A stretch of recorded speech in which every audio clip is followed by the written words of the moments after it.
Hello मेरे partners, कैसे हो? आज मैं आपके सामने कैश फ्लो स्टेटमेंट का तीसरी एक्टिविटी आपके सामने लेकर आया हूं, जिसका नाम है फाइनेंसिंग एक्टिविटी। ठीक है, मैंने आपको इससे पहले ऑपरेटिंग एक्टिविटीज के बारे में बताया, फिर इन्वेस्टिंग एक्टिविटीज के बारे में बताया। अब मैं आपको बताऊंगा फाइनेंसिंग एक्टिविटीज के बारे में। फाइनेंसिंग एक्टिविटीज बहुत ज्यादा सिंपल है, बस आपको इसके बारे में ध्यान रखना है कि ये किससे बनने वाला है।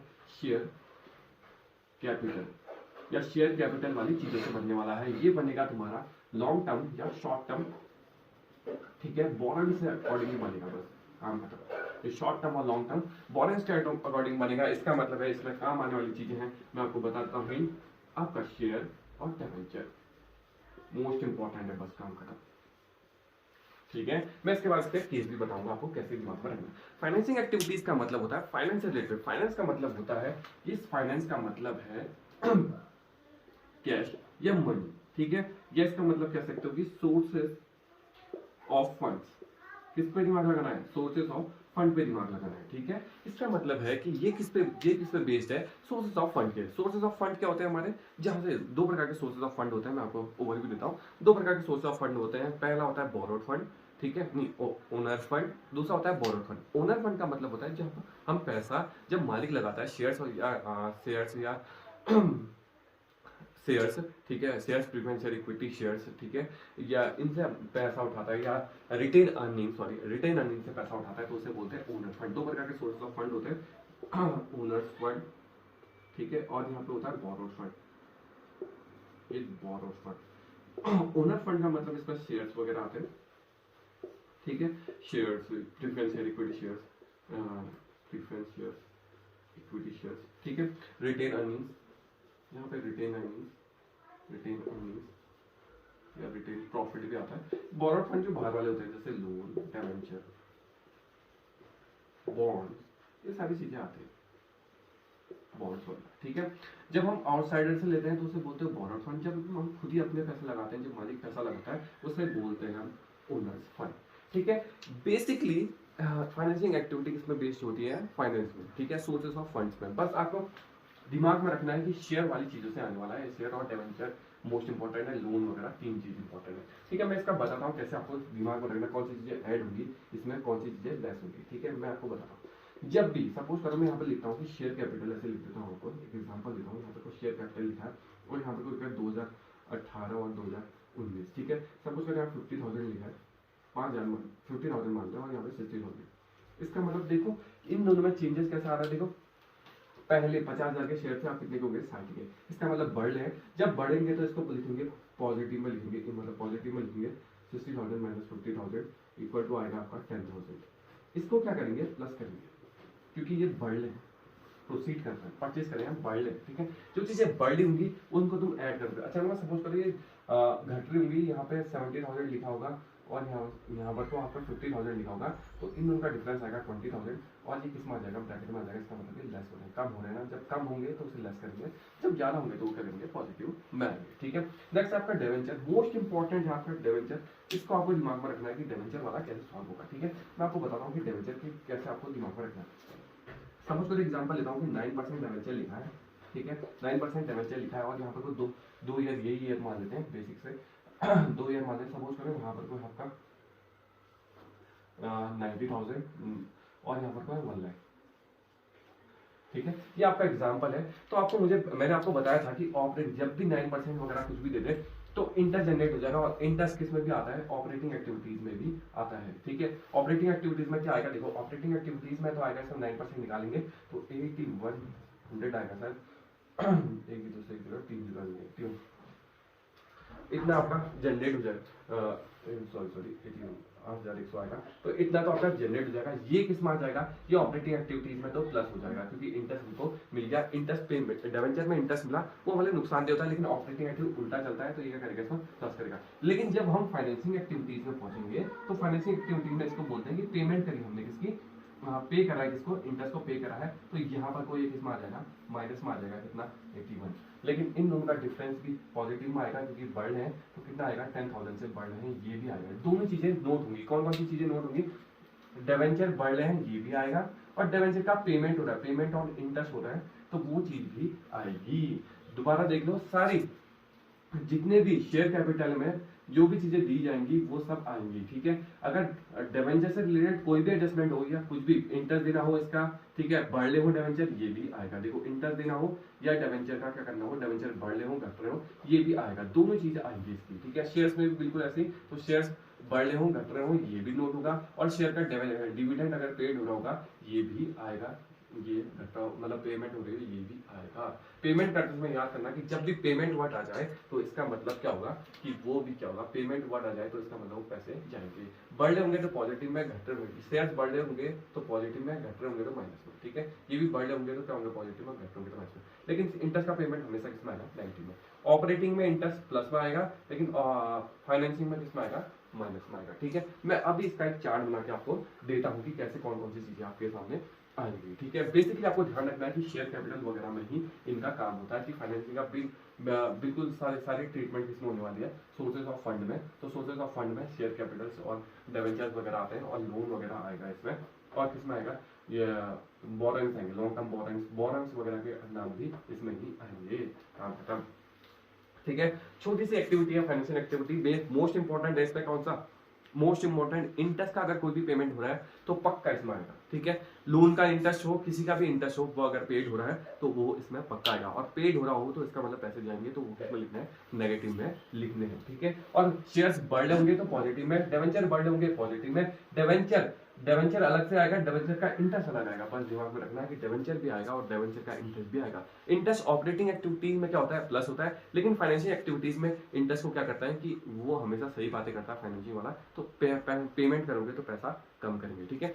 बैंक ओवरड्राफ्ट का इंटरेस्ट अगर पेड हो रहा हो तो वो भी इसमें आएगा, पेड हो रहा हो तो इसका मतलब वो लेस करना है। इसमें मोस्ट इंपॉर्टेंट है, हमेशा इसमें ज्यादातर वर्ड्स हमेशा पेमेंट वाले ही आते हैं, पेड वर्ड, हाँ पेड वर्ड इसमें रहता है कि पेमेंट और पेड वर्ड ज्यादा इसमें आते ही आते हैं, ठीक है। पेमेंट हो, पेड हो, ठीक है, ये चीजें ज्यादा इसमें रहती हैं, जैसे लोन का रीपेमेंट हो, रीपेमेंट ऑफ लोन हो, ठीक है, ये सब चीजें इसमें आएंगी ही आएंगी। रिडम्पशन ऑफ डिवेंचर्स हो, ठीक है, और परचेज ऑफ, ये बढ़ होंगे तो प्रोसीड कर रहे होंगे कि मतलब शेयर कैपिटल बढ़, ठीक है। मोस्ट इंपॉर्टेंट ये है, मैं आपको इसका एक फ्लो चार्ट बना के देता हूँ, कौन सी चीजें इनफ्लो होती हैं, कौन सी कैश में आउटफ्लो होती है, मैं इसके बाद बताऊंगा। उसके बाद कैश और कैश इक्विवेलेंट के बारे में भी बताऊंगा, कैसे इसको आंसर निकालना 3 एक्टिविटीज के बाद, ठीक है।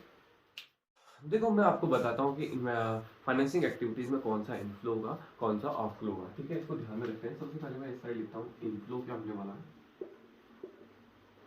अब इस साइड लिख देता हूँ आउटफ्लो क्या होने वाला है, ठीक है। आउटफ्लो और इनफ्लो के बारे में आपको बताता हूँ, ठीक है। सबसे पहले देखो, सबसे पहले आपको शेयर्स के बारे में देखना है कि शेयर कैपिटल या शेयर के बारे में देखना है कि शेयर्स अगर बढ़ होंगे तो ये कहलाएगा इनफ्लो, ठीक है। डिवेंचर बढ़ होंगे तो वो भी कहलाएगा इनफ्लो, ठीक है। एक मोस्ट इंपॉर्टेंट है इसमें बैंक ओवरड्राफ्ट, मोस्ट इंपॉर्टेंट है, बैंक ओवरड्राफ्ट जब बढ़ा होगा तो इसे इनफ्लो कहते हैं, ठीक है। इनफ्लो का मतलब जो भी चीजें शेयर कैपिटल में बढ़ी होंगी वो सारी इनफ्लो कहलाएंगी। और मोस्ट इंपॉर्टेंट चौथा भी है कि लॉन्ग टर्म बोरेंस भी इसी में आती है, लॉन्ग टर्म बोरेंस, अगर लॉन्ग टर्म बोरेंस बढ़ी होगी तो वो भी इसमें आएंगी, ठीक है। कुछ भी चीज बढ़ी होगी तो वो चीजें इन सब में ही आएंगी, मोस्ट इंपॉर्टेंट। और ये सब क्या होंगी, आपकी ऐड वाली चीजें होंगी, ठीक है। अब देखते हैं कि कौन कौन सी चीजें हैं जो आउटफ्लो में आएंगी। आउटफ्लो में मोस्ट इंपॉर्टेंट है कि देखो, आउटफ्लो में है पेमेंट, जिस चीज में पेमेंट वर्ड होगा, पेमेंट, ठीक है। किसी का पेमेंट करें हम, शेयर डिवेंचर का पेमेंट करें, डिवेंचर के इंटरेस्ट का पेमेंट करें, ठीक है, डिविडेंड का पेमेंट करें, ठीक है, ये चीजें इसमें आएंगी, ठीक है। और देखो रीपेमेंट करें, रीपेमेंट ऑफ लोन, ठीक है, कोई इंटरेस्ट दे, कोई भी चीजें हम पेड करें, डिविडेंड पेड करें, मैंने आपको बताया था डिवेंचर पे इंटरेस्ट पेड करें, डिविडेंड पेड करें, कोई भी चीजें पेड करें वो इसमें आएगा। और मोस्ट इंपोर्टेंट देखो, इसमें बढ़ना आ रखा है बैंक ओवरड्राफ्ट का, और इसमें बैंक ओवरड्राफ्ट का क्या आएगा, घटना आएगा, ठीक है। बैंक ओवरड्राफ्ट का क्या आएगा, इसमें घटना आएगा, ठीक है। ये सारी चीजें लेस होने वाली है, ठीक है। मोस्ट इंपॉर्टेंट है, देखो शेयर डिवेंचर अगर डिवेंचर सिंपल से नॉर्मल से डिवेंचर का क्या होता है, घट रहा है।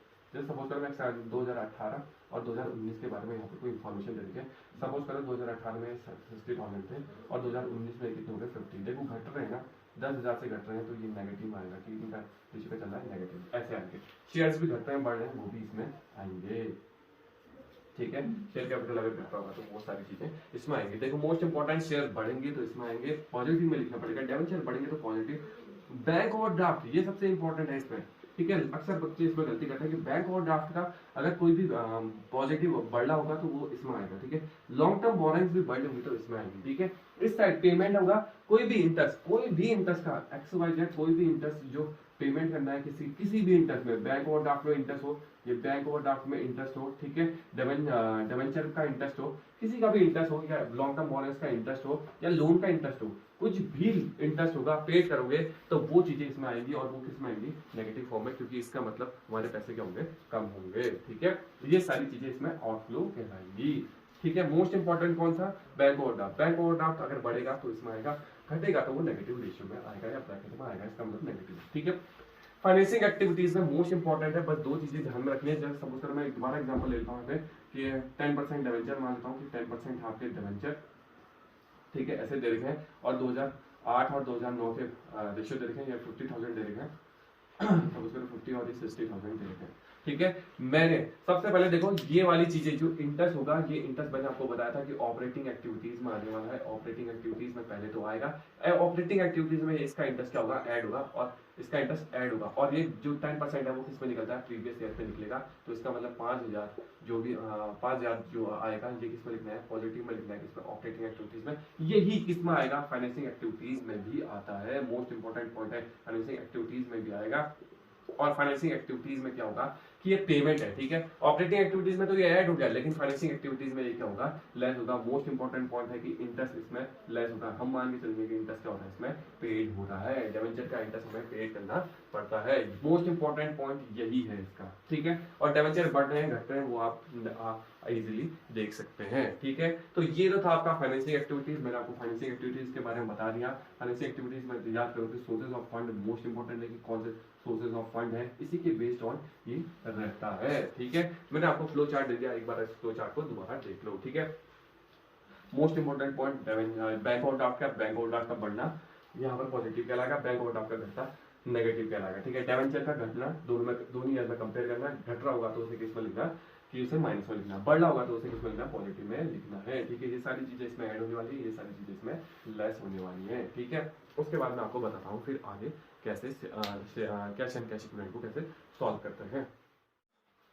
देखो मैं तीनों एक्टिविटीज को और कैसे कैसे इक्विवेलेंट को कैसे सॉल्व करना मैं आपको बताता हूँ। इसमें मोस्ट इंपोर्टेंट आपको क्या याद रखना है, ठीक है। सबसे पहले आपको दोबारा रिकैप और सारी चीजें रिवाइज कराता हूँ। उस ऑपरेटिंग का मतलब अपोजिट साइन लगेंगे इसका मतलब इसको क्या हो जाता है, इसको सबसे पहले करंट लग जाता है। करंट का मतलब है कि सबसे पहले करंट टैक्स क्या होगा, इसमें ऐड होगा, इसको करंट लग जाता है। करंट लगने के बाद क्या होता है कि सारी चीजें क्या करता है, पॉजिटिव चीजें जो अच्छी चीजें होती हैं वो लेस करता है, मतलब जितना भी आपको प्रॉफिट होगा वो क्या करेगा, इसको उल्टी तरफ लेस कर देगा, और प्रॉफिट जितना भी होगा वो लेस करेगा, और जितना भी घाटे वाली चीजें होंगी उनको क्या करेगा, लॉसेस को क्या करेगा, ये ऐड कर देगा। जैसे लॉसेस में आएगा डेप्रिसिएशन, ठीक है, लॉस ऑन फिक्स्ड मशीनरी, ठीक है, ये सारी चीजें इस एक्टिविटीज में आती है, ठीक है। यहाँ पे देखो दोबारा देखो, ऑपरेटिंग एक्टिविटीज में क्या होता है, सबसे पहले ये अपोजिट साइन लगाता है, उसके बाद क्या होता है कि इसको करंट लग जाता है। इसको करंट लगने के बाद क्या होता है, इसको करंट का टैक्स क्या करते हैं, इसमें ऐड करते हैं। उसके बाद जितनी भी सारी प्रॉफिट वाली चीजें होंगी वो लेस करेगा, और जितनी भी घाटे वाली चीजें होंगी वो उसमें क्या करेगा, ऐड करेगा, ठीक है। इसमें जो इंटरेस्ट आएगा वो इंटरेस्ट ऑन डिवेंचर भी इसी में आता है कि इंटरेस्ट ऑन डिवेंचर प्रीवियस से ओल्ड ईयर में निकलता है, और वो भी क्या करता है, इसमें ऐड करता है, ठीक है। जो भी नुकसान वाली चीजें होंगी वो उसको ऐड करेगा, और जो भी फायदे वाली चीजें होंगी उसको लेस करेगा, ठीक है। इसमें मोस्ट इंपॉर्टेंट फिर उसके बाद क्या होता है कि करंट एसेट बढ़ती है और करंट लायबिलिटी घटती है, तो इसको क्या करेगा, ये लेस करेगा। और ऐड किसको करता है कि करंट एसेट्स घट जाए और करंट लायबिलिटी क्या हो जाए, बढ़ जाए, इन दो चीजों को करेगा। उसके बाद जो लास्ट में टैक्स को क्या कर देगा, ये जो प्रीवियस ईयर का टैक्स है, टैक्स को क्या कर देगा, लेस कर देगा, ठीक है। टैक्स को लेस कर देगा, कौन सा, ओल्ड ईयर का, ठीक है। दोबारा देखो, सबसे पहले इसको करंट ईयर का टैक्स लगा, इसको करंट लगता है, करंट लगने के बाद ये सारे साइन उल्टे लगाने लग जाता है। जो प्रॉफिट वाली चीजें होंगी वो लेस करेगा, जो घाटे वाली चीजें होंगी उनको ऐड करेगा। उसके बाद ये करंट एसेट बढ़ती है, करंट लायबिलिटी घटती है तो उसे लेस करेगा।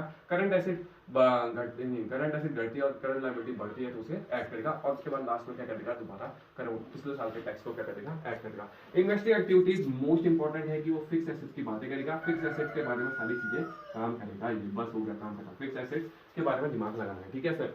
फाइनेंसिंग एक्टिविटीज में आपको दिमाग में रखना है कि फाइनेंसिंग एक्टिविटीज में कौन कौन सी चीजें आती है, डिवेंचर मोस्ट इंपॉर्टेंट है, ये डिवेंचर और शेयर की बातें करता है, ठीक है। शेयर पॉजिटिव आ रहे, नेगेटिव आ रहे, इनका साइन लगाएगा और पेमेंट करेगा किसी पेमेंट और सारे इन्वेस्ट जो इंटरेस्ट होगा, जो भी सब जिसकी भी पेमेंट हो जाएगी उन सबको उस पर काम करेगा। पॉजिटिव होगा तो पॉजिटिव साइन लगाएगा, नेगेटिव होगा तो नेगेटिव साइन, पेमेंट हो जाएगी तो हमेशा लेस करेगा। ठीक है, ये मोस्ट इंपॉर्टेंट इसमें पॉइंट है। ठीक है, अगला पॉइंट है आपके पास कैश और कैश इक्विवेलेंट। ठीक है, इन तीनों एक्टिविटीज को हम क्या करते हैं, ऐड करते हैं। तीनों एक्टिविटीज में जो भी आया उसको ऐड करते हैं और इसके बाद जो कैश और कैश इक्विवेलेंट का ओपनिंग बैलेंस है, ओपनिंग बैलेंस उसको इसमें ऐड करते हैं। इन तीनों एक्टिविटीज के बाद, 3 एक्टिविटीज के बाद उसमें क्या करेंगे, ओपनिंग बैलेंस क्या करते हैं, इसका ऐड करते हैं, किसका, कैश और कैश इक्विवेलेंट। इसमें मोस्ट इंपॉर्टेंट कौन सी चीजें आती है दिमाग में रखना, इसमें आती है कैश, कैश बैंक वाली चीजें आएंगी इसमें, और क्या आता है, मार्केटेबल सिक्योरिटीज आता है। इसमें मार्केटेबल सिक्योरिटीज ये एक प्रकार के इसे बोलते हैं मार्केटेबल सिक्योरिटीज और लिक्विड एसेट्स होती है, तो ये भी इसमें ऐड होती है। ये सारी चीजें इसमें ऐड होने के बाद, इनके सबके ओपनिंग बैलेंस ऐड होने के बाद इनका क्लोजिंग बैलेंस ऑटोमेटिक ही बराबर होना चाहिए। काम बताइए, क्लोजिंग बैलेंस के बराबर होना चाहिए। ठीक है, ये एंड में निकलता है, ये बिगिनिंग का इसमें ऐड होता है और ऑटोमेटिकली किसके बराबर आएगा, क्लोजिंग के बराबर आएगा। ठीक है, मैंने आपको पूरा रिवाइज करा था तीनों एक्टिविटीज के बारे में। मोस्ट इंपॉर्टेंट इसमें कौन कौन से अकाउंट होते हैं, एक डेप्रिसिएशन अकाउंट होता है और एक टैक्स अकाउंट होता है और एक इसका अकाउंट होता है, मशीनरी का अकाउंट होता है। ठीक है, उसका आंसर इसमें एसेट का बढ़ना और घटना भी आता है, परचेज और सेल ऑफ मशीनरी। ठीक है, परचेज करोगे तो क्या होगा, लेस करना पड़ेगा और बढ़ेंगे तो क्या करना पड़ेगा, होल्ड करोगे तो ऐड करना पड़ेगा, बस दिमाग में इतना। ठीक है, जब भी कोई चीज का पेमेंट होगा तो वो जब भी पेमेंट होगा तो उसे आउटफ्लो बोलते हैं, जब भी तुम्हारे पास रिसीव होगा तो उसे इनफ्लो करते हैं। मोस्ट इंपॉर्टेंट पॉइंट एक और मैं आपको बताना भूल गया, इसमें देखो मुझे एक चीज में अगर तुम्हें कंफ्यूजन हो तो मुझे एक नंबर बताना कि इंटरेस्ट इनकम, ठीक है, और यहां पर कोई मैं लिखूं इंटरेस्ट रिसीव्ड। देखो इंटरेस्ट इनकम और इंटरेस्ट रिसीव बहुत इंपॉर्टेंट है। जिसके लास्ट में इनकम वर्ड आ जाए, जिसके लास्ट में कौन सा वर्ड आ जाए, इनकम वर्ड आ जाए, वो आएगा आपका ऑपरेटिंग एक्टिविटीज में, जैसे डिविडेंड इनकम। ठीक है, डिविडेंड इनकम, और यहां पर कोई डिविडेंड रिसीव लिख दूं तो वो कौन सी एक्टिविटीज में आएगा, मोस्ट इंपॉर्टेंट है, ये आएगा आपका इन्वेस्टिंग एक्टिविटीज में। बहुत बड़ा डिफरेंस है, बच्चे अक्सर कंफ्यूज रहते हैं कि जिसके आगे, जिसके लास्ट में वर्ड लगे रिसीव वो आएगा इन्वेस्टिंग एक्टिविटीज में, जिसके लास्ट में आएगा इनकम वो आएगा तुम्हारे ऑपरेटिंग एक्टिविटीज में। मोस्ट इंपॉर्टेंट है, बच्चे अब अक्सर गलती करते हैं कि डिविडेंड इनकम और इंटरेस्ट इनकम। ठीक है, कोई भी इंटरेस्ट या कोई भी जिसके लास्ट में इनकम वर्ड आ जाए वो आएगा तुम्हारे ऑपरेटिंग एक्टिविटीज में, जिसके लास्ट में रिसीव वर्ड आ जाए वो आएगा इन्वेस्टिंग एक्टिविटीज में। सबसे इंपॉर्टेंट पॉइंट है इसका। ठीक है, इन दोनों एक्टिविटीज का सबसे इंपॉर्टेंट पॉइंट कौन सा है, जिसके लास्ट में रिसीव वर्ड आ जाए वो आएगा इन्वेस्टिंग एक्टिविटीज के, और जिसके लास्ट में इनकम वर्ड आ जाए वो आएगा तुम्हारे ऑपरेटिंग एक्टिविटीज में। इसको याद करने का तरीका, आई फॉर, जैसे जिसके लास्ट में इनकम है, इनकम इन्वेस्टमेंट में नहीं आएगा, आई इसका एक साथ नहीं हो सकते, आई क्या हो जाते हैं, दोनों कट जाते हैं, इसका मतलब ये नहीं आएगा। ठीक है, इसका मतलब है कि जिसके लास्ट में इनकम होता है वो इन्वेस्टमेंट एक्टिविटीज में नहीं आ सकता। ठीक है, जिसके आगे लास्ट में रिसीव वर्ड होता है वो आएगा इन्वेस्टमेंट एक्टिविटीज। यही पॉइंट सबसे ज्यादा इंपॉर्टेंट है आपके लिए। ठीक है, ये मोस्ट इंपॉर्टेंट, मैंने हर का डायग्राम आपको बता रखा है कि टैक्स का एडजस्टमेंट भी बता रखा है। ठीक है, उसके बाद मशीनरी का एडजस्टमेंट भी बता रखा है, डेप्रिसिएशन का एडजस्टमेंट भी आपको बता रखा है। ठीक है, बहुत ही सिंपल है। मेरी सबसे ऑपरेटिंग एक्टिविटीज में मैंने टैक्स के बारे में बता रखा है, इन्वेस्टमेंट एक्टिविटीज में मैंने मशीनरी और डेप्रिसिएशन का अकाउंट बनाना सिखा रखा है। ठीक है, मोस्ट इंपॉर्टेंट एडजस्टमेंट आएगी आपकी इसमें, टैक्स में आ सकती है, ठीक है, डेप्रिसिएशन में आ सकती है और मशीनरी में आ सकती है। ठीक है, आई होप आपको ये तीनों एक्टिविटीज आई होंगी। ठीक है, अगर आपको कोई भी प्रॉब्लम आती है तो आप मुझसे कमेंट बॉक्स में कमेंट कर सकते हैं। ठीक है, तब तक के लिए थैंक यू।